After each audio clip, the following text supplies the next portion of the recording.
अस्सलाम वालेकुम स्टूडेंट। आज हम CS411 की असाइनमेंट नंबर 2 का सलूशन देखेंगे। तो सबसे पहले मैं आपको यहाँ पर जो हमारी रिक्वायरमेंट है वो मैं आपको दिखा देता हूँ कि वो उन्होंने क्या बोली है। और इस वीडियो के अंदर हम स्टेप बाय स्टेप जाएंगे, ठीक है। सबसे पहले हम अपनी जो रिक्वायरमेंट है उसको देखेंगे, उसको यानी कि आपको मैं दिखाऊंगा किस तरह से उसको मैंने अचीव किया है, ठीक है। और 100% उसको अचीव किया है, ठीक है। यानी कि अंदर से कोई पॉइंट रह गया, सेम एज इट इज़ जैसे उन्होंने जो रिक्वायरमेंट बोली है सबको हमने अचीव किया वन बाय वन। और पहले मैं आपको वो दिखाऊंगा एग्जीक्यूशन प्रोग्राम की, उसके बाद मैं भी ये भी बताऊंगा कि आपने बनानी कैसे है। इतनी डिटेल में तो नहीं, लेकिन उसको मैं ज़रा हाईलाइट कर दूंगा और एंड के अंदर आपको बताऊंगा कि हमने सबमिट किस तरह करवानी है, ठीक है। तो अभी फ़ाइल को मैं इतना नहीं देखूंगा, सबसे पहले चलते हैं हमारी असाइनमेंट की तरफ कि उन्होंने हमें दिया क्या है। यहाँ पर application interface, when the application start your interface should be exactly like the given interface in attach sample output in .jf file, ठीक है। उन्होंने हमें एक ना सैम्पल आउटपुट दी हुई है। यहाँ पर अगर मैं आपको दिखाऊँ जो हमारी असाइनमेंट फ़ाइल है ना, ठीक है, वो है यहाँ पर मैंने डाउनलोड की थी, ये असाइनमेंट फ़ाइल है, ठीक है। ये थी ज़िप फाइल में, ठीक है। इसको जब मैंने अनज़िप किया तो एक तो ये इसके अंदर हमारी फ़ाइल थी वर्ड की जिसके अंदर असाइनमेंट की इंस्ट्रक्शन वगैरह थी, और एक ये सैम्पल आउटपुट थी, ठीक है। तो सैम्पल आउटपुट के अंदर उन्होंने हमें दिखाया हुआ कि किस तरह से हमने अपना प्रोग्राम जो है ना उसका इंटरफेस किस तरह से होना चाहिए, ठीक है। ये रही सैम्पल आउटपुट, और उसने यही बोला कि आपका जो आपने जो बनाना है प्रोग्राम उसका इंटरफेस सेम टू सेम इस तरह का होना चाहिए, ठीक है। बाकी मैंने सेम टू सेम इस तरह का ही रखा है। तो चलते हैं अपने असाइनमेंट की तरफ। ये मैंने बना के रखी हुई है, ठीक है। यहाँ पर अच्छा मैं देख रहा था कि यहाँ पर ये ज़रा जो टेक्स्ट ब्लॉक था ना, ये इसका सेकंड वर्ड न्यू लाइन पे था, ठीक है।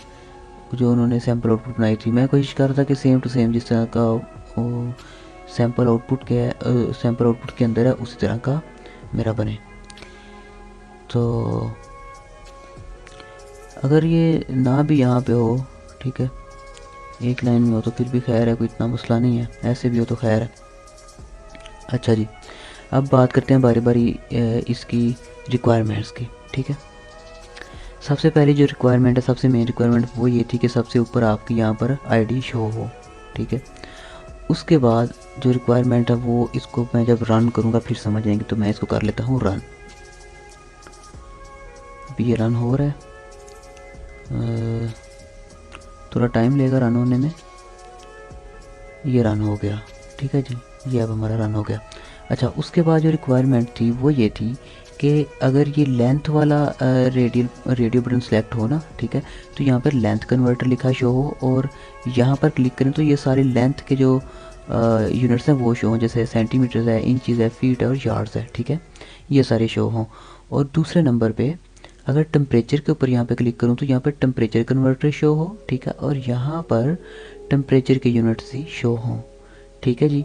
ये रिक्वायरमेंट थी। और जो थर्ड रिक्वायरमेंट है हमारी वो ये है कि हमने यहाँ पर अपनी व्यू जो आईडी है उसके जो लास्ट 2 डिजिट्स है ना, वो उनको एंटर करके आउटपुट की रिकॉर्डिंग करनी है, ठीक है। वो तो बहरहाल आ जाती है एक चीज़ सबमिशन के अंदर ना, ठीक है। सबमिशन की जो गाइडलाइंस है वो उनमें आ जाती है। जो हमारी मेन रिक्वायरमेंट थी ना, वो पहले तो ये थी कि हमारा जो इंटरफेस है ना वो सेम टू सेम उनकी आउटपुट जो उन्होंने हमें दी हुई है सैम्पल आउटपुट उस जैसा होना चाहिए। तो ये सेम टू सेम उस जैसा इंटरफेस है, ठीक है। उसके बाद जो था वो ये था कि जी अगर लेंथ आपकी सिलेक्ट है यहाँ से, ठीक है, कि आप लेंथ को कन्वर्ट करना चाह रहे हैं तो यहाँ पर लेंथ कन्वर्टर लिखा होना शो हो, ठीक है, लेंथ कन्वर्टर लिखा हुआ शो हो। और उसके बाद यहाँ पर ये सारे लेंथ के जो हैं पैरामीटर बोल रहा हूँ, यूनिट्स शो हों। और अगर टेम्परेचर सेलेक्ट हो तो यहाँ पर टेम्परेचर कन्वर्टर, और यहाँ पर टेम्परेचर के यूनिट्स। और एक और रिक्वायरमेंट ये थी कि अगर ये एम्प्टी है, यानी कि यहाँ पे मैंने कोई वैल्यू नहीं लिखी कन्वर्ट करने के लिए, तो यहाँ पे मैं कन्वर्ट पे क्लिक करता हूँ, यहाँ पे शो हो जी प्लीज़ एंटर द वैल्यू। और इसी तरह से अगर टेम्परेचर के ऊपर सेलेक्ट है और यहाँ पे कुछ नहीं लिखा, यहाँ पे कन्वर्ट पे क्लिक करता हूँ तो यहाँ पे भी शो हो रहा है प्लीज़ एंटर द वैल्यू। ये हमारी रिक्वायरमेंट थी, ठीक है जी। मेन जो रिक्वायरमेंट थी वो यही थी, मेन नहीं बल्कि रिक्वायरमेंट हमारी है ही यही थी, ठीक है। अब बात करते हैं कि इसको हमने बनाना कैसे है। इसको बनाने के लिए हमें चाहिए विजुअल स्टूडियो, ठीक है। एक होता है विजुअल स्टूडियो कोड, वो नहीं हमें चाहिए विजुअल स्टूडियो। ये सॉफ्टवेयर है विजुअल स्टूडियो, ये इसका आइकन है, ये आप देख लें, ठीक है। इसको आप मैं डिस्क्रिप्शन में भी इसका लिंक दे दूंगा किस तरह से इसको हम इंस्टॉल कर सकते हैं। बहुत इजी और सिंपल तरीका है, ठीक है। अच्छा, यहाँ पर मैं आपको ज़रा थोड़ा सा एक चीज़ बता दूँ कि अभी ये मेरे पास इंस्टॉल था विजुअल स्टूडियो 2018, ठीक है, 2019 था, सॉरी। ये जो मेरे पास पहले इंस्टॉल था, ये अभी मैं ना न्यू इंस्टॉल कर रहा हूँ 2022। लेकिन आप 2019 में इंस्टॉल कर लें तो उसके अंदर असाइनमेंट आपकी बन जाएगी, ठीक है। तो यहाँ पर अगर मैं आपको एक चीज़ दिखाऊँ तो ये अवेलेबल है, और यहाँ पर ना थोड़ी सी मुश्किल पेश आती है जब आप लोग इंस्टॉल करते हैं ना विजुअल स्टूडियो, तो आपको ये नहीं पता लगता कि आगे मज़ीद इसकी जो एक्सटेंशन है वो आपने कौन सी इंस्टॉल करनी है। तो इसको ज़रा रेडी होने दें, मैं आपको यहाँ पे एक्सटेंशन दिखाता हूँ, फिर आपको पता लग जाएगा। ये देखें, यहाँ पर ASP.NET है, और ये कोई एजूर डेवलपमेंट है, पाइथन डेवलपमेंट, Node.js, ठीक है। तो हमें जो अपनी असाइनमेंट्स करने के लिए चाहिए ना CS411 की, उसके जस्ट हमें ये चाहिए .NET डेवलपमेंट, डेस्कटॉप डेवलपमेंट, ठीक है। जस्ट ये इसको आपने चेक करके, ठीक है, चेक करना है इसको आपने यहाँ से। और यहाँ पर इंस्टॉल, यहाँ पर ना दो ऑप्शन होते हैं, एक है डाउनलोड ऑल देन इंस्टॉल, और एक है इंस्टॉल वाइल डाउनलोडिंग, ठीक है ना। तो आपने डाउनलोड एंड देन इंस्टॉल को सिलेक्ट करके, ठीक है, फिर आपने यहाँ पर नेक्स्ट करना है, सेव जो भी होगा वो करना है। अभी यहाँ पर मेरा क्लोज आ रहा है क्योंकि मैं ये इंस्टॉल कर चुका हूँ ऑलरेडी, ये बस मैंने आपको दिखाने के लिए किया है, ठीक है। ये आप जब एप्लीकेशन डाउनलोड करेंगे ना .NET की, जो मैं आपको लिंक दूंगा, जब वो इंस्टॉल होगी ना, उसके इंस्टॉल होने के बाद आपके सामने ना इस तरह का इंटरफेस आ जाएगा, ठीक है। तो यहाँ से आपने ये .NET डेस्कटॉप डेवलपमेंट, सिर्फ इसको चेक करना है, ठीक है। ये सिलेक्ट करना है, इसके अलावा आपने कुछ नहीं सिलेक्ट करना। और सिलेक्ट करके नेक्स्ट, यहाँ सेव जो भी यहाँ पे होगा, यहाँ डाउनलोड लिखा आ रहा होगा आपका, आपने उस पर क्लिक कर देना है। मेरा क्लोज आ रहा है क्योंकि मैं ये ऑलरेडी कर चुका हूँ। तो चलते हैं अपने मेन टॉपिक की तरफ। इसको मैं कर देता हूँ मिनिमाइज़। तो मैं आपको ये बताने वाला था कि हमने इसको बनाना कैसे है, ठीक है। अभी सबसे पहले इसको बनाने के लिए हमने न्यू प्रोजेक्ट जो है ना वो क्रिएट करना है। तो उसके लिए पहले मुझे इसको क्लोज़ करना पड़ेगा। मैं इसको ज़रा करता हूँ यहाँ पे क्लोज़ करने के बाद मैं दोबारा से अपना जो विजुअल स्टूडियो है ना उसको ओपन करता हूँ। इसको ओपन होने में थोड़ा सा टाइम लगेगा। अच्छा जी, ये यहाँ पे हो गया ओपन। यहाँ पर आपने आ जाना है क्रिएट ए न्यू प्रोजेक्ट पे, ठीक है।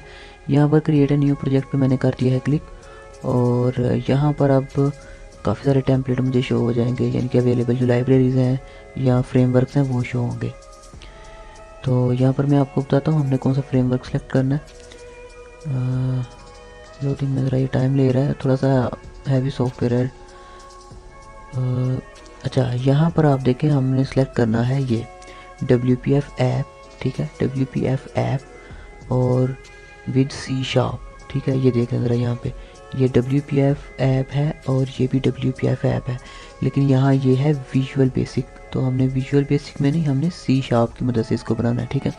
तो ये सेलेक्ट करेंगे WPF app .NET framework with C#, ठीक है। ये हमने सेलेक्ट करना है। और अगर आपको ये यहाँ पर ना शो हो तो आप सिंपली यहाँ पर इसको सर्च भी कर सकते हैं। यहाँ पे ना अगर आप लिखेंगे ना WPF, ठीक है, तो ये आ जाएंगे यहाँ पे। तो C# वाली आपने सेलेक्ट कर लेनी है, ओके। इसको हमने सेलेक्ट कर लेना है और सेलेक्ट करके यहाँ पर नेक्स्ट कर देना है। नेक्स्ट करने के बाद प्रोजेक्ट नेम है, तो प्रोजेक्ट नेम आप रख सकते हैं कन्वर्टर, या अपनी ID भी लिख सकते हैं। उसके बाद लोकेशन यहाँ पे पूछ रहा है, तो यहाँ पर आपने ज़रा ध्यान देना, लोकेशन जो है आपने अपनी मर्ज़ी की यहाँ पे ब्राउज़ करके इसको सेव करना है। लोकेशन पे क्लिक करके आप कहीं भी इसको सेव कर सकते हैं। तो मैं आपको रिकमेंड करूँगा C के अलावा आप इसको कहीं भी अपनी मर्ज़ी की लोकेशन पे सेव करें, जहाँ पे आपको पता हो कि हाँ भैया यहाँ पे सेव हो रहा है, क्योंकि वहाँ पे फिर हमने इसकी लोकेशन पे जाके वहाँ से 2 फाइलें उठा के उनको ज़िप में हमने ज़िप करके सेंड करनी है। तो इस तरह हमें वो फाइलें ढूंढने में आसानी रहेगी। तो मैंने E सेलेक्ट किया, ठीक है। उसके बाद आपने इसको एज इट इज़ छोड़ देना है और यहाँ पे क्रिएट पे क्लिक कर देना है। जैसे ही आप क्रिएट पे क्लिक करेंगे तो ये आपके लिए प्रोजेक्ट जो है उसको बनाना शुरू कर देगा। प्रोजेक्ट के अंदर सारी जो भी उसकी रिक्वायरमेंट्स है वो सारी उसको उसके अंदर ऐड कर देगा। XAML फाइल होगी उसके अंदर, C# फाइल होगी, ठीक है, CS.cs के नाम से ना। और बाकी भी जो प्रोग्राम का स्ट्रक्चर है वो आपके लिए ये खुद ही अरेंज कर देता है। तो यहाँ पर अभी ये स्क्रीन लोड हो रही है।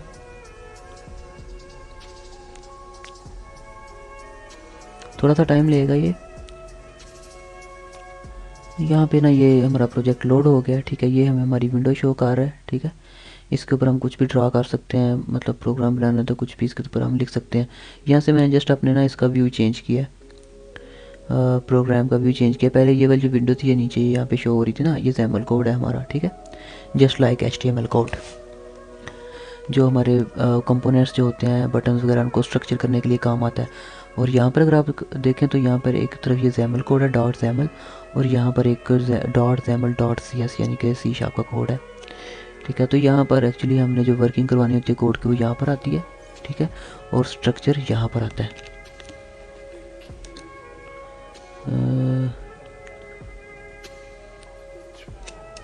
ये हो गया। अच्छा जी, मैं आपको बता रहा था कि ये स्ट्रक्चर हमारा जो है वो इस तरफ आ जाता है, और जो हमारा CS का कोड है वो इस तरफ आ जाता है। तो ये WPF जो है, विंडो प्रेजेंटेशन फाउंडेशन जो लाइब्रेरी है, इसका मकसद ही यही है कि स्ट्रक्चर को और इम्प्लीमेंटेशन को अलग अलग रखना। खैर यहाँ पर हमारे फंक्शन वगैरह आ जाएंगे। तो उसके बाद ये है कि यहाँ पर आप ड्रैग एंड ड्रॉप कर सकते हैं आइटम्स को, जो जो आइटम हमें चाहिए हम उसको ड्रैग एंड ड्रॉप कर सकते हैं। उसके लिए हमें अपने इंटरफेस को देखना पड़ेगा, जो इंटरफेस उन्होंने हमें बनाने के लिए दिया हुआ है, ठीक है ना। अगर यहाँ पर आए तो जैसे हमें पता लग रहा है, यहाँ पर एक पहले टेक्स्ट फील्ड है, फिर रेडियो बटन है, फिर ये इसको हम लेबल बोलते हैं, ठीक है। ये भी एक्चुअली एक लेबल है, ये भी लेबल है, ये भी लेबल है, और ये टेक्स्ट फील्ड है। ये इसको हम बोलते हैं ड्रॉप डाउन बोलते हैं। वैसे तो ड्रॉप डाउन मेन्यू बोलते हैं, लेकिन इसके अंदर शायद इसको बोलते हैं पिकअप आइटम, इस तरह का कुछ बोलते हैं, इसका नाम है, ठीक है। तो ये 1 बाय 1 हम इनको ड्रैग एंड ड्रॉप करेंगे, और अपना जो फ्रंट एंड है उसको बना लेंगे। फिर जो बैक एंड है उसको भी मैं आपको बनाने का तरीका पूरा नहीं बताऊंगा, क्योंकि वीडियो काफ़ी लेंथी हो जाएगी। अभी आपको सबमिशन का तरीका भी बताना है। तो सबसे पहले बात करते हैं भाई, इसको हमने किस तरह से बनाना शुरू करना है। तो ये हमारा जो विंडो का बैकग्राउंड है वो ये है। पहले इसको हम चेंज कर लेते हैं। तो किसी भी आइटम की प्रॉपर्टीज़ चेंज करने के लिए आपने इसको सेलेक्ट करना है, जिस तरह भी ये विंडो सेलेक्ट है, ठीक है। सेलेक्ट करने के बाद आपने आ जाना यहाँ प्रॉपर्टीज़ में। ये देखें, ये आपको प्रॉपर्टी यहाँ पे शो हो रहा है। प्रॉपर्टीज़ के ऊपर क्लिक करेंगे ना, तो यहाँ पर आ जाएगा ये ब्रश, ठीक है। कलर को चेंज करने के लिए हम ब्रश में आएंगे, और ये बैकग्राउंड एंड बैकग्राउंड कलर होगा, सॉरी, इसका चेंज। तो बैकग्राउंड भी जो नो ब्रश शो कर रहा है, तो इसको आपने आ जाना यहाँ पर, ठीक है। ये नो ब्रश का ऑप्शन होता है, और ये सॉलिड कलर ब्रश, ठीक है। यहाँ पर जैसे कलर करूँगा क्लिक करूँगा तो ये अब कलर हम इसका जो मर्जी यहाँ से चेंज कर सकते हैं, ठीक है ना। तो मैंने तकरीबन ये रखा हुआ है। उन्होंने बोला था जिस तरह हमारी है जी सैम्पल आउटपुट में उस तरह आपका इंटरफेस होना चाहिए, तो वो सैम्पल आउटपुट के साथ मैंने बिल्कुल मैच किया हुआ है, ठीक है। तो ये बस आपको समझाने के लिए मैं आपको थोड़ा सा यहाँ पे बता रहा हूँ। अच्छा जी, ये है हमारा XAML कोड, ठीक है। हमारे सारे कंपोनेंट इसके अंदर आते हैं, ग्रिड के अंदर, ठीक है। ये ग्रिड टैग है, इसके अंदर सारे कंपोनेंट आते हैं हमारे। उसके बाद ये टूल बॉक्स है यहाँ पर, जहाँ से हम सारे अपने कंपोनेंट ड्रैग एंड ड्रॉप कर सकते हैं। सबसे पहले हमें चाहिए एक लेबल। मैं यहाँ पे सर्च करता हूँ जी लेबल, ठीक है। इसको हमने यहाँ से पकड़ना है और यहाँ पे ड्रैग कर देना है, ठीक है। और ये काफ़ी छोटा है, तो इसको मैं थोड़ा सा बड़ा कर लूँ ताकि आपको ईजिली नज़र आ जाए। अभी यह है कि इस लेबल का हमने कंटेंट चेंज करना, तो यहाँ पे डबल क्लिक करके भी हम इसका कंटेंट चेंज कर सकते हैं। या फिर यहाँ पर अगर आए तो ये देखें, लेबल का एक टैग बन गया, और यहाँ पर एक इसका एट्रीब्यूट बन गया कंटेंट। तो यहाँ पर कंटेंट के अंदर आके हम अपनी आईडी लिख लेंगे। मेरी है BC 200 400 एंड 812। तो यहाँ पर आप देख सकते हैं वहाँ पे चेंज हो गई है। उसके बाद उसने बोला था कि ये टॉप पे होना चाहिए, तो मैं इसको सेलेक्ट करके पहले तो इसकी जो विड्थ है ना, इसको पूरा यहाँ पे करके टॉप पे शिफ्ट कर देता हूँ, ठीक है। ये अब टॉप पे शिफ्ट हो गया, ओके।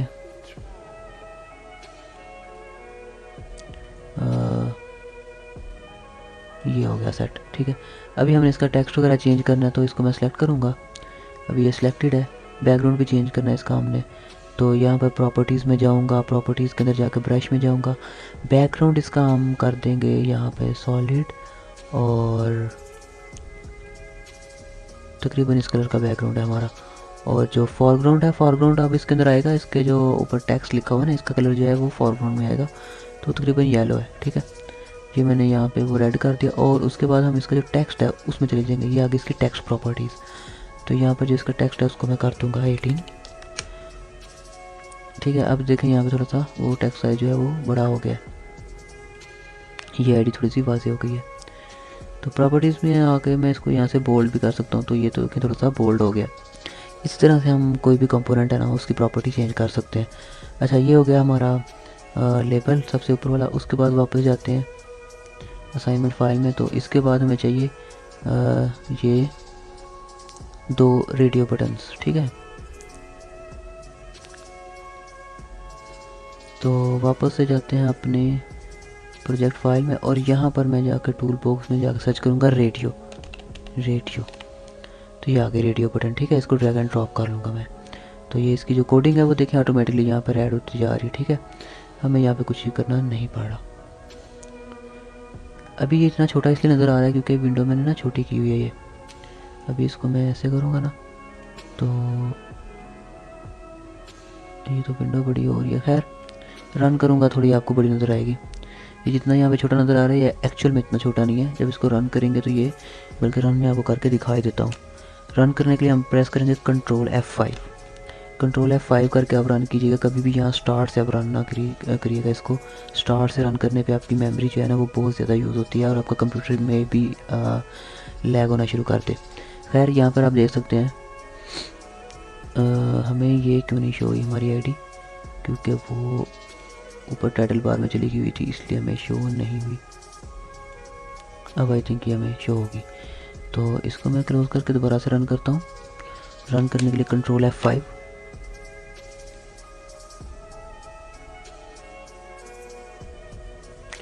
अभी भी नहीं शो हो रही है। आई थिंक यहाँ पर कोई इशू है। खैर, अभी पता नहीं क्या कोई प्रॉब्लम है जिसकी वजह से ये जो हमारा लेबल है हमें शो नहीं हो रहा। अभी तो यहाँ से अच्छा मूव कर रहा है लेकिन शो नहीं हो रहा। दोबारा से रन करता हूँ मैं कंट्रोल F5।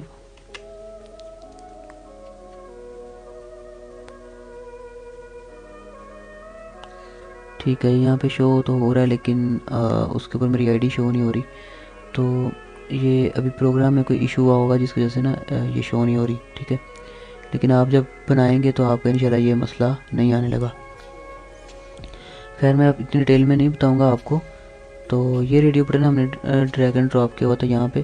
तो इसका हमने कोडिंग चेंज करनी, तो यहाँ पे रेडियो बटन की जगह पे यहाँ पे हम लेंथ लिख देंगे, लेंथ। ठीक है, तो इसका कंटेंट चेंज हो जाएगा। ओके, और हाँ, जो दूसरी चीज़ है वो है इन कंपोनेंट्स की कोडिंग। ठीक है, इनके जो फंक्शन वगैरह हैं वो क्रिएट करना।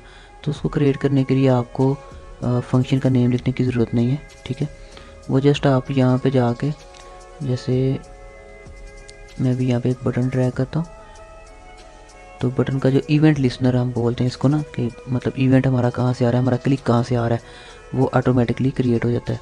इवेंट लिस्नर एक्चुअली एक फंक्शन होता है जो ये देखता है कि इस बटन ने कौन सा एक्शन परफॉर्म करना है। ठीक है, तो अगर मैं यहाँ पर डबल क्लिक करूँगा ना, ये डबल क्लिक किया मैंने, तो यहाँ पर देखें इसका ऑटोमेटिकली एक फंक्शन जो है वो बन गया इवेंट लिस्नर का बटन क्लिक के नाम से। ठीक है ना, तो इस तरह से आप इसको जो इसकी प्रोग्रामिंग है खुद कर सकते हैं। बाकी यहाँ की जो सारी प्रोग्रामिंग है वो मैं आपको एक दफ़ा दिखा देता हूँ। जो मैंने लिखी हुई है कोडिंग सारी, वो आपको मैं एक दफ़ा दिखा दूँगा ताकि आप उसको देख के भी खुद कर सकें। इसको यहाँ से भी मैं क्लोज़ कर देता हूँ और अपने वाला जो प्रोजेक्ट है उसको मैं ओपन कर लेता हूँ जो मैं बना चुका हूँ, ताकि आपको मैं उसकी प्रोग्रामिंग दिखा दूँ। फिर हम उसके सबमिशन की तरफ जाएंगे और फिर हमारी वीडियो जो है वो ख़त्म हो जाएगी। तो ये है वो जो मैंने बनाया हुआ है कन्वर्टर ऐप के नाम से।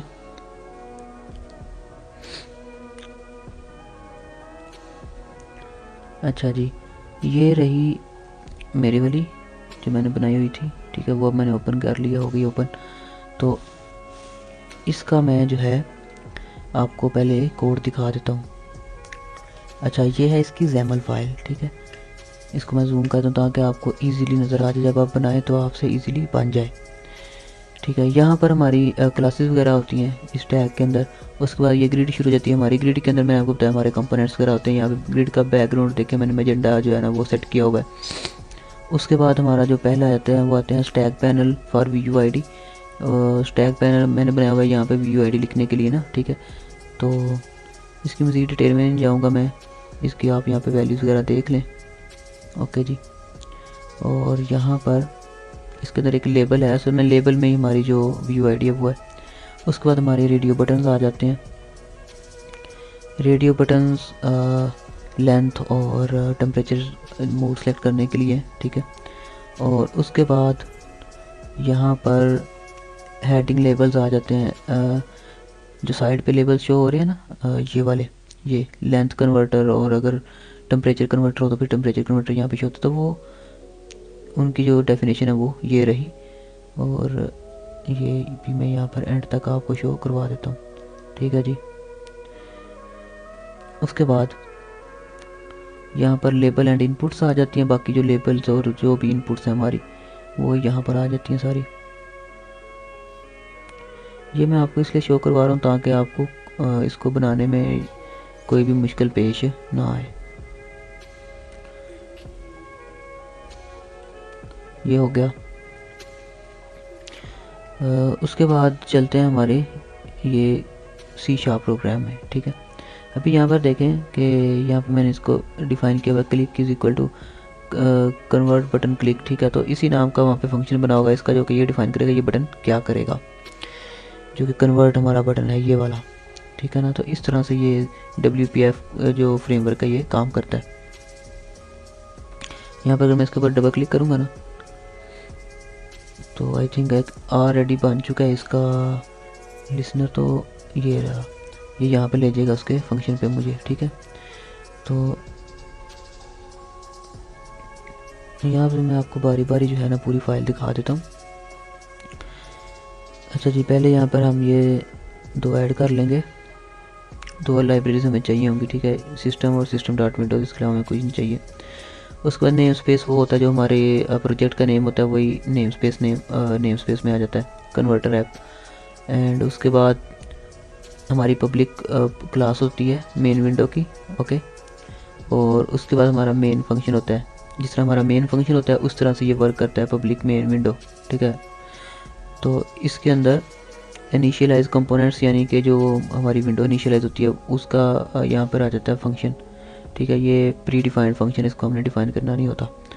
उसके बाद इनिशियलाइज कम्बो बॉक्स, यानी कि कम्बो बॉक्स के अंदर यहाँ पर मैंने आपको बताया था कि अगर लेंथ सेलेक्ट हो तो लेंथ के यहाँ पे कम्बो बॉक्स के अंदर वो सारे आने चाहिए यूनिट्स, और अगर टेम्परेचर सेलेक्ट है तो टेम्परेचर के सारे यूनिट्स आने चाहिए। तो उस हिसाब से इस फंक्शनैलिटी को हासिल करने के लिए, इसको अचीव करने के लिए मैंने अलग से इनिशियलाइज कम्बो बॉक्स का जो है ना वो मेथड लिखा हुआ है। ठीक है, उसके बाद है radio button length dot is check. तो ये यहाँ पे आप देख सकते हैं, इसको मैं ज़्यादा डिफ़ाइन नहीं करूँगा, वीडियो काफ़ी जो है ना वो लेंथी हो जानी है अगर मैं इसको डिफ़ाइन करने बैठ गया।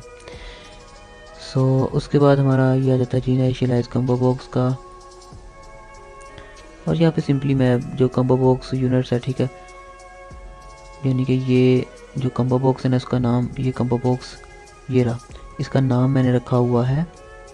अगर जैमल में आपको जाके दिखाऊं तो यहाँ पर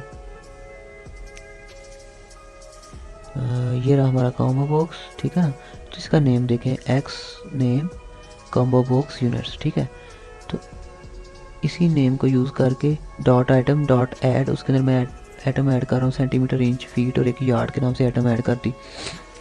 और फिर उस हिसाब से मैंने जो UI है उसका लेंथ के हिसाब से वो सारा यहाँ पे मैनेज कर रहा हूँ। ठीक है जी, उसके बाद ये टेम्परेचर के हिसाब से UI मैनेज कर रहा हूँ जैसे आपको बताया। और ये रेडियो बटन चेक के नाम से एक हमने फंक्शन यहाँ पे बनाया, इवेंट लिसनर है ये, जो कि ये चेक करेगा कि कौन सा रेडियो बटन चेक्ड है। उसके बाद ये कन्वर्टर बटन की फंक्शनैलिटी सारी इसके अंदर आ जाती है। ठीक है जी, ये आप यहाँ पे देख सकते हैं। उसके बाद ये कन्वर्टर बटन की फंक्शनैलिटी यहाँ पे ख़त्म हुई, तो क्लियर बटन की यहाँ पर आ गई। ठीक है, ये क्लियर बटन की हमारी फंक्शनैलिटी है और यहाँ तक ये हमारा प्रोग्राम है। अब बात करते हैं कि इसको हमने सबमिट किस तरह से करवाना है। सबमिट करवाने के लिए सबसे पहले तो हमें 2 फाइल्स चाहिए। वो फाइल हमें कहाँ पे मिलेंगी, जहाँ पर हमने अपना प्रोजेक्ट सेव किया होना है ना, मतलब आपकी ये XAML फाइल है, इसके ऊपर सिंपली आप राइट क्लिक करें और यहाँ पर होगा ओपन कंटेनिंग फोल्डर, इसके ऊपर आप क्लिक कर दें। जैसे इसके ऊपर आप क्लिक करेंगे ये XAML फाइल आपकी आ गई और इसके नीचे ये CS फाइल होगी। ठीक है, ये 2 फाइलें हमें चाहिए। खैर इनको यहाँ से कॉपी करके किसी और लोकेशन पे पेस्ट कर लीजिएगा, मैं आपको यही रिकमेंड करूँगा। ये कोडिंग वाला फोल्डर खुला और ये मैंने यहाँ पे 2 फाइलें अपनी पेस्ट की। अब बनाते हैं .jf फाइल। उसके लिए हमें चाहिए स्क्रीन टू जिफ नामी एक सॉफ्टवेयर, जो कि ऑलरेडी मेरे पास है, ये आपको नज़र आ गया होगा स्क्रीन टू जिफ। ये आप डाउनलोड कर लेना, कुछ है KBs का, आई थिंक MBs का भी नहीं, KBs का। अब इसको हमने यूज़ किस तरह करना है, तो हमें उन्होंने इंस्ट्रक्शन दी हुई है कि पहले आपने अपने कोड को रन करना है। तो पहले हम इसको रन कर लेते हैं, Ctrl F5 हम प्रेस करके रन करेंगे। ये अब मेरा हो गया रन। रन करने के बाद ही आपने रिकॉर्डिंग स्टार्ट करनी है। रिकॉर्डिंग स्टार्ट करने के लिए यहाँ पे रिकॉर्डर पे क्लिक करेंगे। रिकॉर्डर पे क्लिक करने के बाद इसको इसके साइज़ के मुताबिक यहाँ पे एडजस्ट कर लेंगे। और अभी मैं आपको साथ साथ जो इसकी रिकॉर्ड करने की उन्होंने हमें इंस्ट्रक्शन दी है ना, वो भी आपको बताता जाऊँगा। ठीक है जी, इसको हमने यहाँ पे रिकॉर्डिंग पे, ये रिकॉर्डिंग हो चुकी है शुरू। सबसे पहले यहाँ पे लेंथ आपकी जो है सिलेक्ट होनी चाहिए और आपने यहाँ पे क्लिक करके ये सारे दिखाने हैं। ठीक है, इसको आपने बंद कर देना है। फिर आपने यहाँ पे टेम्परेचर पे आके ये सारे यहाँ पे दिखा देने हैं। ठीक है, फिर यहाँ पर आपने सिंपली दोबारा से लेंथ पे क्लिक करके कुछ लिखे बगैर यहाँ पे कन्वर्टर पे क्लिक करना है। ठीक है, और यहाँ पर ये होना चाहिए और ओके पे क्लिक कर देना आपने। और फिर यहाँ पर आपने अपनी VUID के लास्ट 2 डिजिट लिखने हैं, ये उन्होंने स्ट्रिक्टली बोला है। तो मेरे लास्ट 2 डिजिट हैं 1 और 2, ये मेरे लास्ट 2 डिजिट है मेरी VUID के। ठीक है, और फिर यहाँ पर हमने सेलेक्ट करना है